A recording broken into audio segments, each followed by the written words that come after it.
We're off.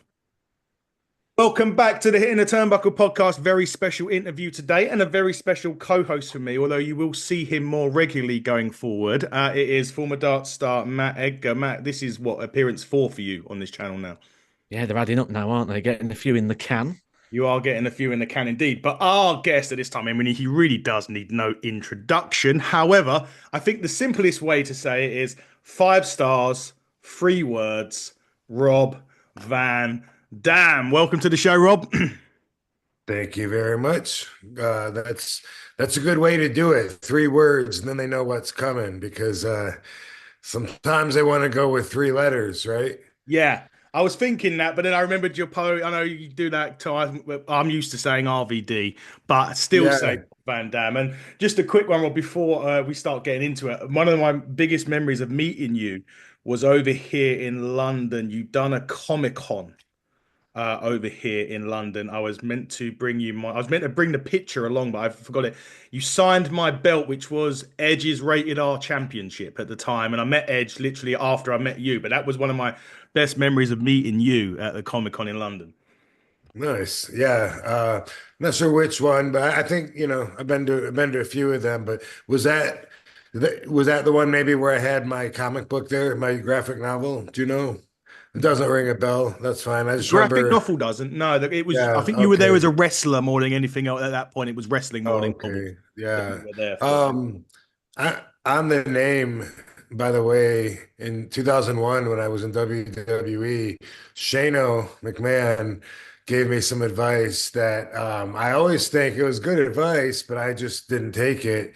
I felt like I was already established at that point, and I wanted to give the people the choice. But he said, you should stick with one thing that you say, either Rob Van Dam or RVD. That way, everybody will be able to say it with you in unison, and it'd be better, And I was like, that does sound like really smart.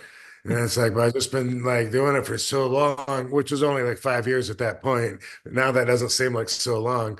But I did, and I felt like, that sounds like really good advice, but sometimes I like to do RVD, sometimes I like to do Rob Van Dam. And every time I take a picture with a fan, I go, "You ready?"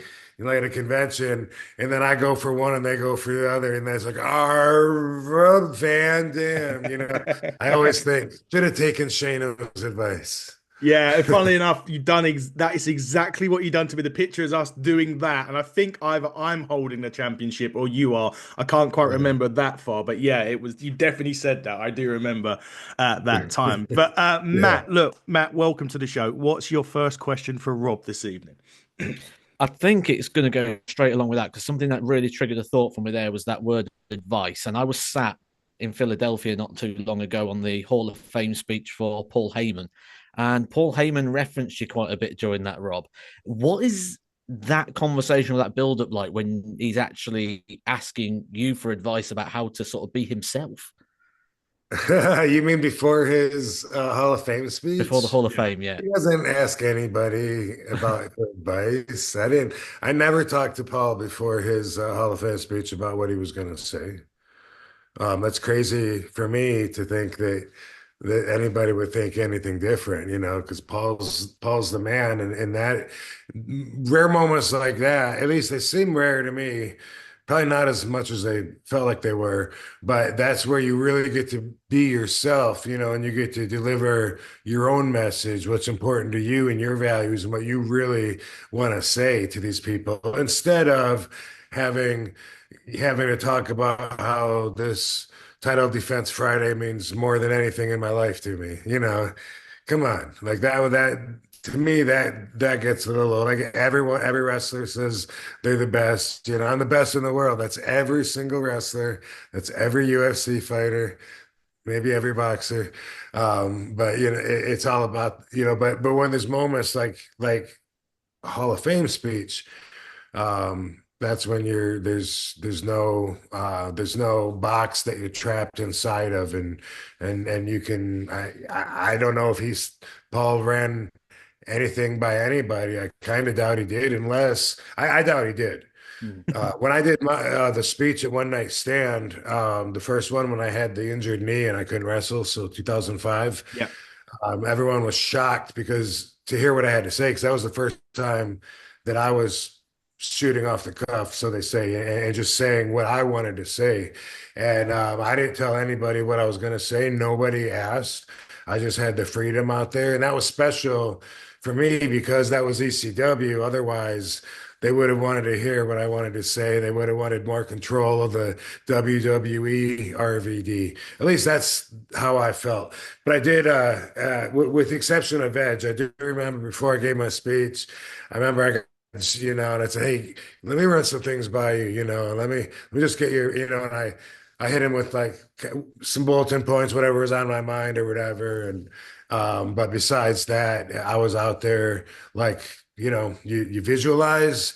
That includes not just your delivery, but the reception as well. And then you go out there and boom, you want to see it go down just like it did in your vision. So the instant gratification of everybody responding and it being at least as good as you hoped it would, or validating your opinion of how good it would be anyway, that's boom, that's the payoff. Is Yeah. one harder than the other? So, like, is it easier to be Rob Van Dam trying to sell a match or a moment, or is it easier to be this is me? It's definitely easier to be for me to just be me. And I think for all wrestlers, the more that they learn to include the real them into their delivery, into the whole perspective of what they're doing, then the better it is. Just like even with angles in the ring, storylines or whatever, when it can be a little more real or whatever, it's always better because then it's organic. It just works out, and the result, um, can be a way that you can't really plan on having. So, you know, um, and by the way, sometimes they might want me to talk about something that's not that important to me, you know. You listen to these promos and sometimes it's like, I don't care what happens in the world as long as I get my hands on you, I don't care if my kids die. Come on. You know, I don't like doing those where I gotta, because then sometimes it's just acting. Sometimes I'm like, dude, I could give a shit about this match I'm talking about. I got 10 matches before then. That's how it was on the WWE grind anyway. Sometimes it's like you got to tap into something, and that's part of, your part performer for sure. But my favorite part has always been, and I think that's why I'm known as being more real, more legit, more genuine than a lot of the larger than life characters. For me, I've always been more appreciative when I can really believe in what I'm talking about. Definitely so, Rob. I just wanted to ask about a little bit about the obviously the scheduling, and I remember you on I think it was on with Sean Oliver doing a U shoot once, and you said like I got to a point where I was literally phoning, I think it was your then wife, and saying I've done, I've had enough, I My can't evil deal with it. ex. Yeah, you can't have, the travel's just ridiculous. I can't deal with it. That's what it is. Do you think that wrestling even now would benefit from an off season where you say, for example, they do the WrestleMania, they do the Raw after Mania, and then they have a couple of weeks off where they just run some highlight shows or something just to give the talent a bit of a break? Maybe. I think that's a tough call because on one side, sure, the everyone could be a little more refreshed and physically not pushed to quite to the limit, but at the same time, um, one old school um, rule of thumb that we've always gone by, which I'm an exception to a lot of things. I think this is one of them. But one rule I've always heard my entire career from wrestlers is that time off is the wrestler's enemy. Mm, And when you see guys that would get laid off or their contract expires or they're not wrestling for a little while, a lot of times that they would say that they all the aches and pains were set in, but a lot of that has to do with the life change too. You know what I mean? If mm, you're gonna have time off and still want to be in wrestling condition, there's things you would have to still do. You couldn't just be gone for 6 months and go right back in. You'd be rusty, your body wouldn't be used to it. And one thing that's strange about wrestling is that you get conditioned and used to it, so that works in the opposite of what you would think. As far as like when I used to wrestle for All Japan, it would be for tours and then I would come home. So I would go for a tour. The short one every year was February, a 2 week tour for All Japan. The long one was November, 5 weeks for the tag team tournament. And anyway, on day one, everything hurt, and I'm only off for 3 weeks or whatever, but day one and afterwards, I'm so sore. Oh my God, I hope this isn't going to hurt me, for the whole next 3 weeks. Now I got to deal with my back, whatever it is, you got to deal with it. But then after day two and then day three, pretty soon, it's like, okay, you're in wrestling condition and it's like your body adapts to it. And that's what it feels like. So, I feel like in that circumstance, which has been suggested a lot over the years, but having seasons or time off, I could see where it would hurt the product. I don't know that we do it the best way by squeezing everything out in one several years short run, however long they can go. But maybe that is the way to do it because also you're also fighting against time. You know what I mean? If you get 3 years out of a wrestler, and you get it at the same time where they're basically about the same age, well, that's different than giving them a year off in between each year, and then you're still only getting the 3 years of work, but now it's over 6 years, and the wrestler is more tired and out of wrestling condition because of the time off. It's a tough one. mm. Interesting. Go on, Matt. I've got a bit of a three-parter here, and this is probably a bit because of sort of crossing over sports. So I want to talk about nerves. So the first part of it is when in the process, when you know you've got a big match coming up, when do the nerves sort of start kicking in? Uh, for me, I usually start to check in when I change my clothes and I start doing my stretch routine. And I like to stretch for a full hour if I have it. And I'm doing a body check. I'm getting myself into the mood and perspective that I need to have in order to work. When I'm done stretching, I put myself through like so many positions and test the limits on so many things. I feel like I could take on anything. After a really good stretch, I get up, jumping up and down on my feet, feeling great. When I start the stretch, I'm thinking about what I got tonight, and little nerves start kicking because it's like, okay, we got a job to do, let's go to work. And I start thinking, and then after stretching, I feel really good. I usually have some ideas in my head. I visualize, had, some kind of idea of something, that would be good in my mind for the night or whatever. And then after talking to whoever, when it comes time to start like warming up, I'm the nerves are creeping up on me right then, so we all have our own processes of dealing with nerves. One of mine is cannabis when it's there and available. It's not always, and that's okay too. It's just a preference, but then I can feel like I'm at my best because nerves plus anything that's not 100%. Maybe you're a little tired. Maybe you got food poisoning, God forbid, but maybe you got diarrhea. Maybe you got a little flu. Maybe you got a runny nose, just sinuses. You can't breathe right. There's so much, that's going against the ultimate way that you would like to be feeling, but you kind of like knock all of those down by warming up and convincing yourself, and you're fighting all those nerves. And then you sometimes when I go out through the curtain, I'm so calm, it's crazy.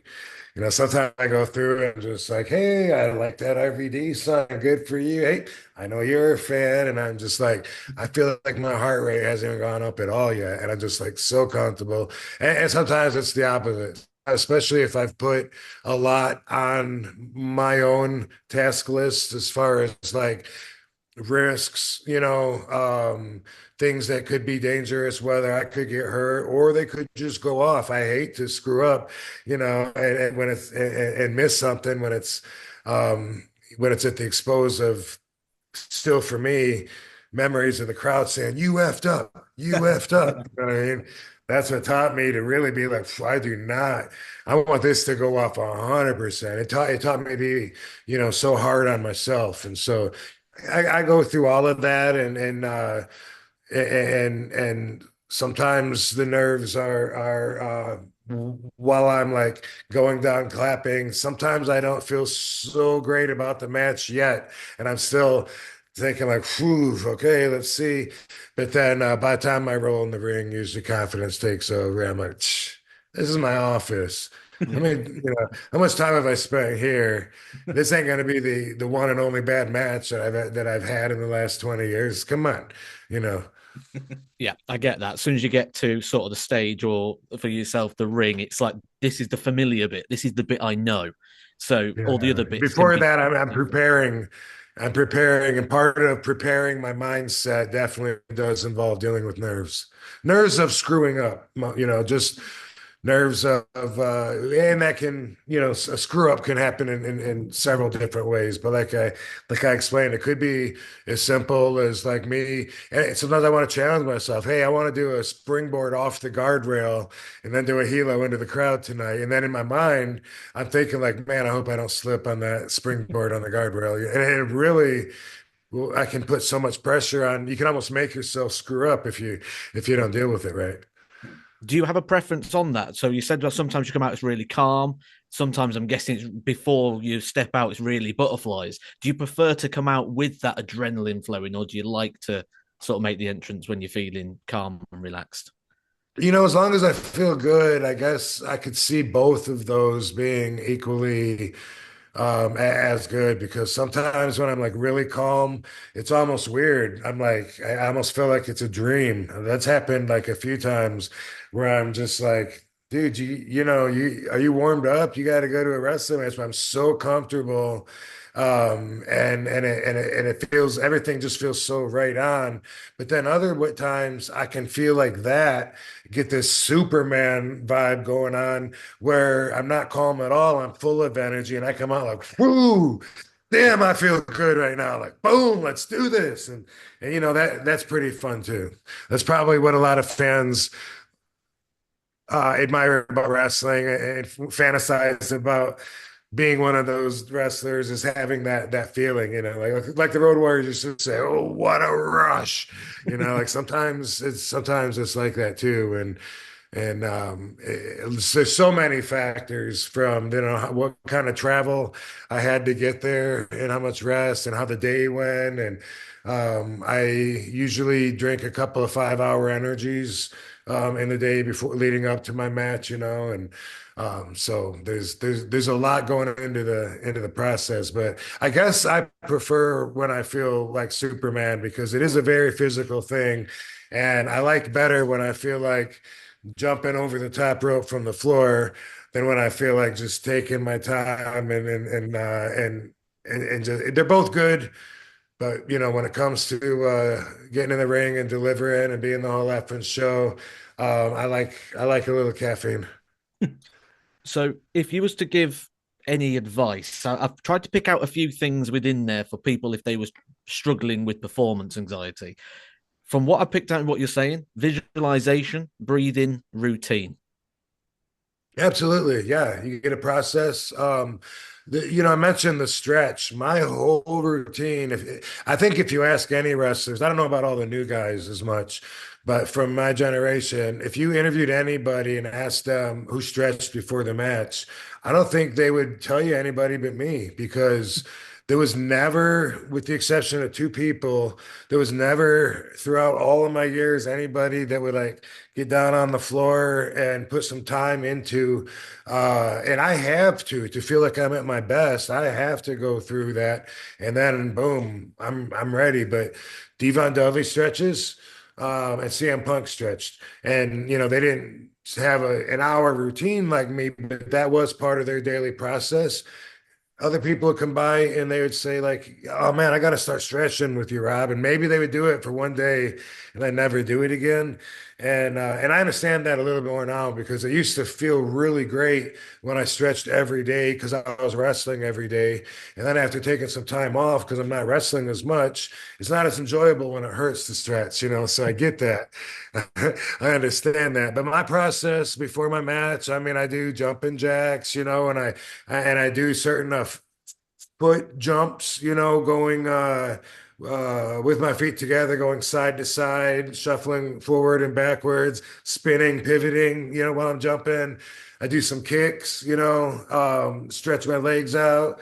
I do some other kicks, and that's I always in order to when I do all that, I'm like, dude, you're ready. And also I'm judging how I feel when I'm doing that. But yeah, for advice, get a process and stick with it. And then that is there's no guarantees you won't get hurt, but that's your insurance card. That's you doing what you can do to back up the investment you have in your body so that, after I stretch, I put myself through so many positions. I feel like when I go out there, I can take a DDT right on my head and fold over on my neck and I'll be fine. And that's because of my warm up and my process. And yeah, I would definitely advise anybody to do that. Some of the guys that just go out there and do a little bit of this and walk right out there, they must be the real tough guys because I don't think I could do that. No, that is yeah, well, stretching. And it also warms the muscles up as well. Don't forget. That's another key thing, especially when you're playing sports. Rob, just a Gets change the of blood circulating, yeah. and also it's a body check. A lot of times before a match, I won't know what's hurt on me until I'm doing my stretch. So I'm like, oh, that's weird. I didn't notice my ankle was bothering me today until I start working on it. And I'm like, okay, I'll be conscious of that. And I even stretch my lungs too. Like we were talking about breathing. I stretch my lungs. I saw Randy Orton doing this a couple of years ago when I was just walking the dressing room. I was like, hey, that's my thing. I've never seen anybody else do that. And he said, I know you taught me. I was like, oh, okay. Brilliant.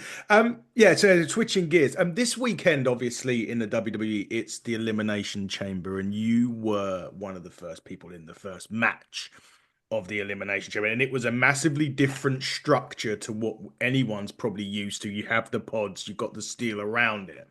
How did you kind of piece that together and get used to that environment inside that Elimination Chamber?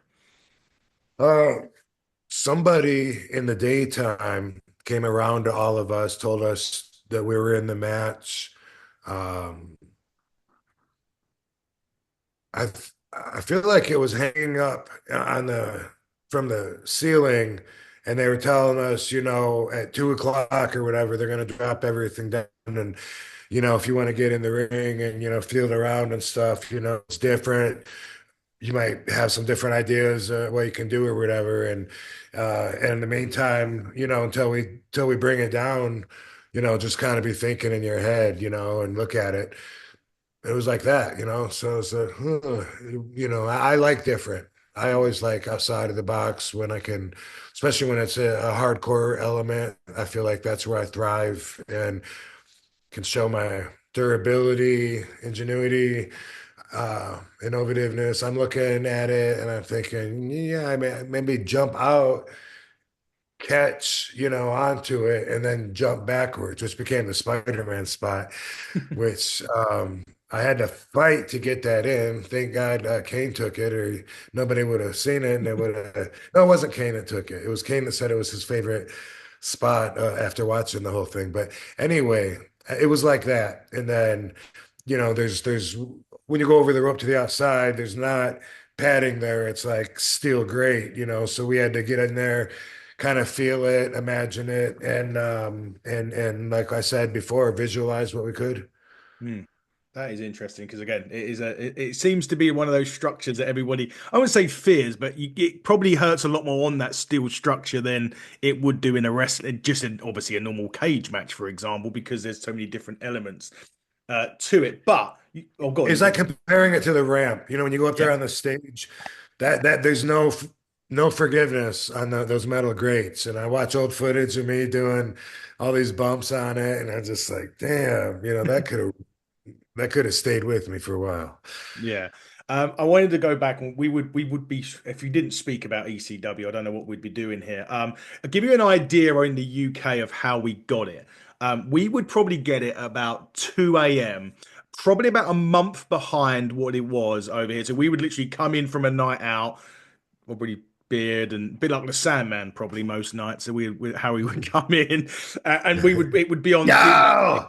Yeah. Literally be on TV. But there was a match that I remember, and forgive me, I can't remember if it was a pay-per-view or just an ECW taping. You took on Jerry Lynn in the match, and I think it took a bump to the outside of the ring, and it looked absolutely horrific. But anyway, going back to ECW, I know what if bump you're talking about. It knocked you him out. yeah, that's the one. Yeah, I can't remember what the move was, but I remember I had him crotched on the top rope, and I kicked him off of it. And when he fell, his foot kind of hung up on I think the second rope for a second, yeah, and so it made him dive down. And normally we didn't have any mats. That was part of yeah. ECW's character, but in certain states, the athletic commission required it. Oh, okay. Yeah. Interesting. So New York, I believe, was one of those states where, they made us put mats out there. But when Jerry took that bump, his hands were out in front of him as he's falling down head first, and his hand actually pushed the mat away so Wow. and cleared the floor so that his head could hit the cement and knocked him Wow. out. Knocked him out. Yes, that was the bump. But we'd spoken to a few ex-ECW guys, and we've had just incredible Francine, Todd Gordon, and obviously yourself and Devon Dudley. And interestingly enough, this question has got different answers. There is a majority answer, but I won't say it until you've answered it. But if My my ECW, my answer is never the majority. It's usually not. I am one of a kind for a reason. Let's see what you got. that is, and the question is quite simple actually. It's obviously nowadays where you've got so much streaming, you've got everything. Obviously Netflix, you've got Apple, you've got Google, you've got anything else. If that ECW of your year was around, or the streaming opportunities was around in those years, would ECW, do you think, still be around today in 2025? Um, no, I don't think that it would. No? You're And right. You are the minority. yeah, there was too many. Here's why I think there's too many things about ECW that made it cool that are not long-term standing things. Things such as lighting fans on fire. You know, I mean, diving out into the crowd without plants, I mean, it'd be lawsuit city, which it did start to be. I got sued twice, which just went to Paul, not to me in the company. Um, but the uh the trying to think of the right word to use here, but the what appeared to be lawlessness That car crash appeal that you had where you couldn't look away because holy crap, I can't believe they're actually doing this on TV. I don't think that if we were doing that on streaming services, even that it would be able, first off, the shock might eventually wear off. And the Mm. reason I think that is because on Instagram, I follow a lot of these garbage matches, where uh, what are they, death matches, Mhm. where they beat each other up with light bulbs and slice each other up. And from most of what I watch, there's very little wrestling. It's like the guys don't even look like they're trained to wrestle. Uh, it's like two guys grab each other on the back of their neck and jump off a semi truck together and then both crash through something. And it's like, who did what to who and who was that supposed to hurt? And it's a total different thing. That doesn't, it never would have the appeal to the masses, the car crash appeal in the same way as the ECW product when it was peaking. I feel like it either would have had to compromise and add a lot of mainstream mumbo jumbo into it, and take away a lot of its edginess. Um, um, or I feel like by now, if streaming didn't have the censorship guidance that TV did, and they were able to they wanted. I feel like by now it would have fizzled out. Yeah, interesting. It was just so you and Devon were on the same page. The other three said it would. Matt, do you have any ECW questions for Rob? Not ECW ones, Okay, go on in. but I've probably got that same boring question that a lot of people probably ask, and it's regarding dream matches. If it was to happen in 2025, is there anyone in the world of wrestling, sort of a top three of people you'd actually like to face? I don't really like fantasize about stuff like that. Um, I think it wouldn't suck to have a rematch with John Cena on his retirement tour. Yeah. Um, I don't know. Sabu's talking about doing a retirement It's match or series of matches or whatever comes together out of it, and that would be cool. In a lot of ways to be part of that. You said I gotta say three, huh? So, um, okay. I man, I'm gonna have a hard time coming up with a third. Um,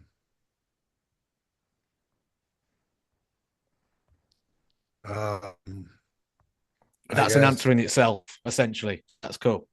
Mhm. Okay. Yeah, I Yeah. really don't think like that.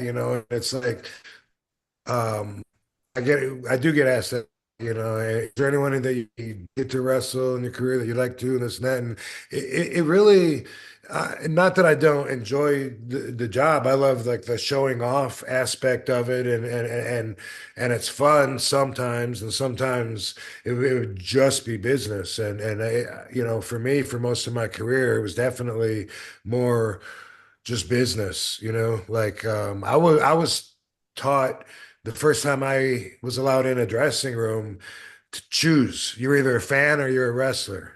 That's what Sabu and Sheik told me. Like you're one or the other. You can't be both.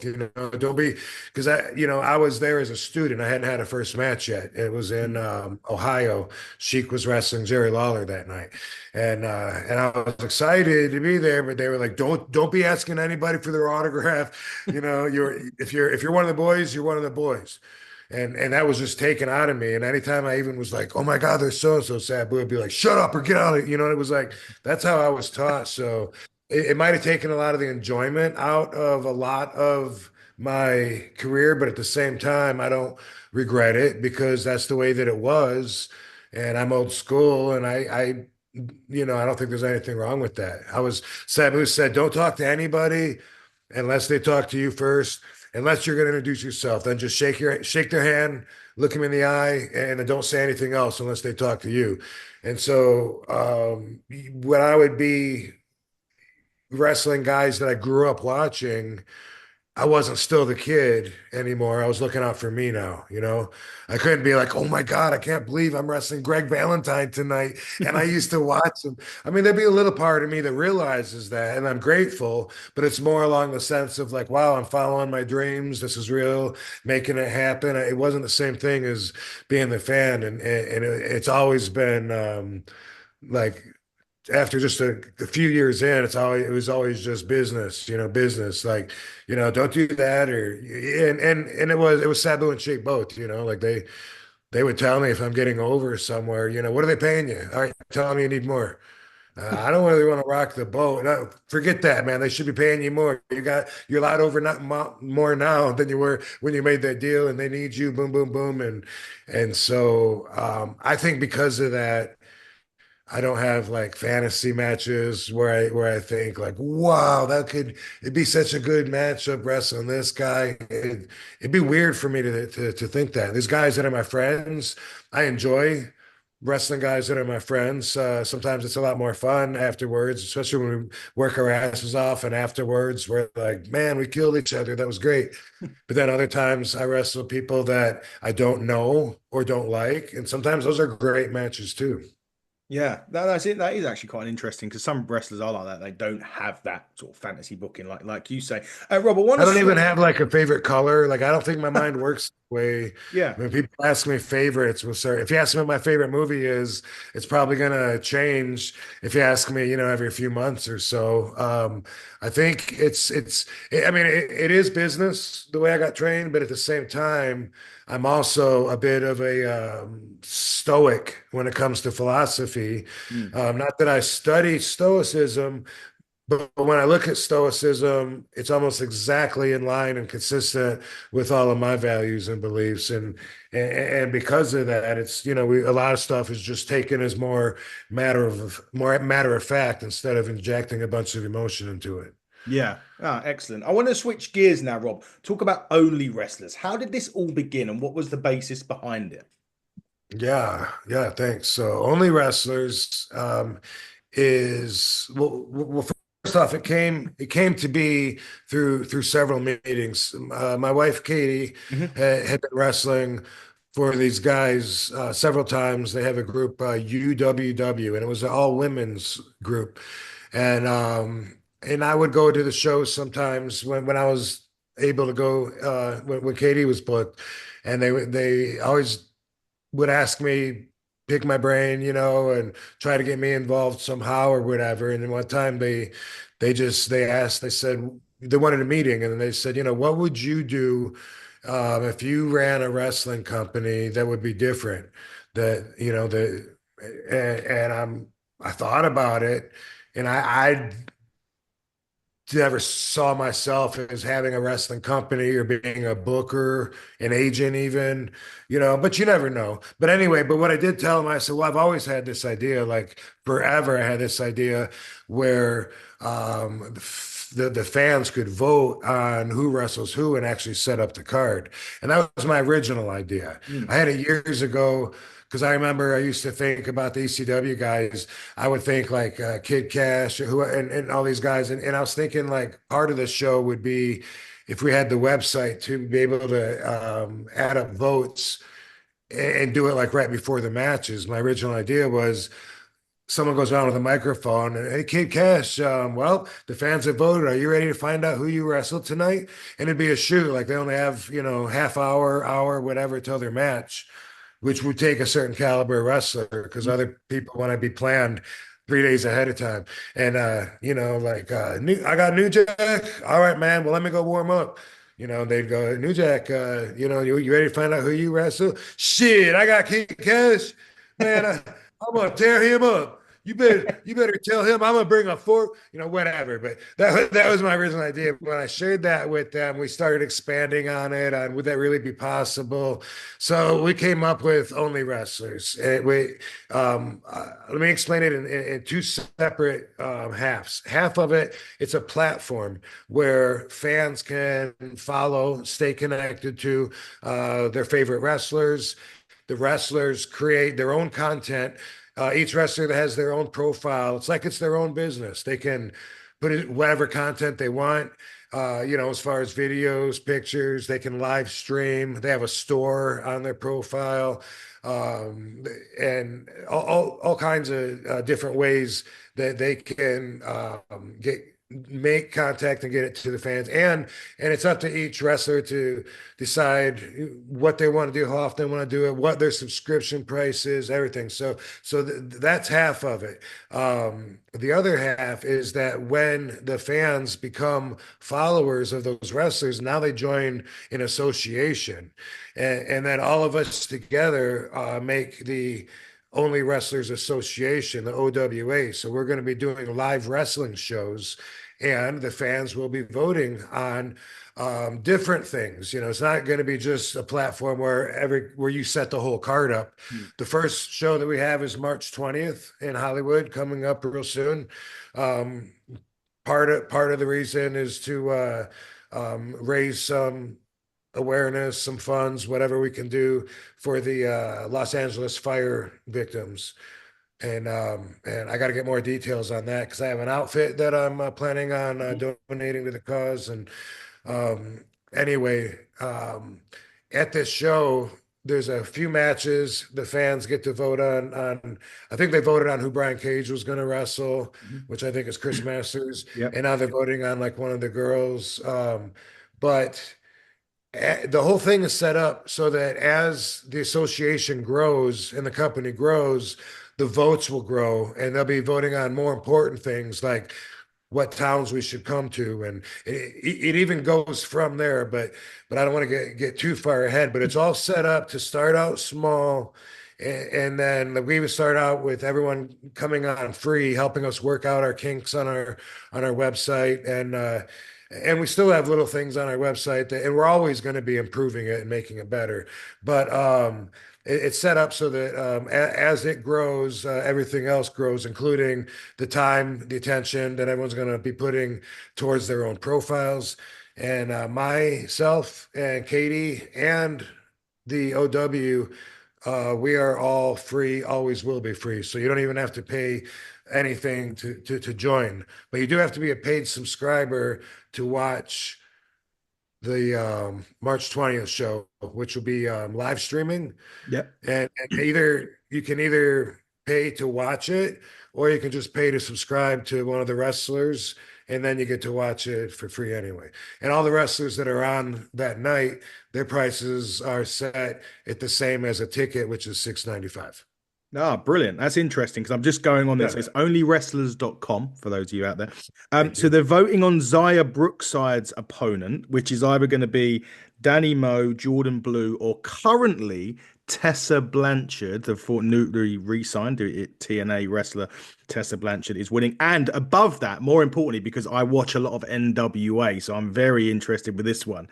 Kerry Morton, you get to vote on who Kerry Morton's opponent is going to be. Kerry Morton's great. Looking forward to meeting him, by the way. I've known Ricky forever, but I don't think I've met Kerry. Kerry's very good. I watch NWA weekly on X, and he's really, really good. We review it actually on the channel. You got Caleb Coney, Charlie Huss, or Luke Hawks. Charlie Huss, please, for anyone that's going to vote. And then finally on there, you get to pick or vote for the second, or the city of the second show that you're going to put on. It's Philly, Chicago, Nashville, Vegas, Phoenix, Los Angeles, Houston, or Atlanta is the wow. You're teaching me, so I didn't even that's good to know. I didn't know we already had the second vote listed on there. Yeah, so there's 16 days left on that one. There's 10 days left on Kerry, and there's 8 hours left on Zaya Brookside. So you best get voting, everybody. Matt, look, we're starting to run out of time with Rob. Can you give Rob one last question before I give him his last question, and then we wrap up? This is probably going to be the weirdest one you've been asked. Okay. I've been going on Google, and I do the old "why do wrestlers, how do wrestlers" sort of questions. And the most Googled search one I can find right now is "why do wrestlers tend to have long hair?" Hair? Yeah. Yep. Long hair. Yeah.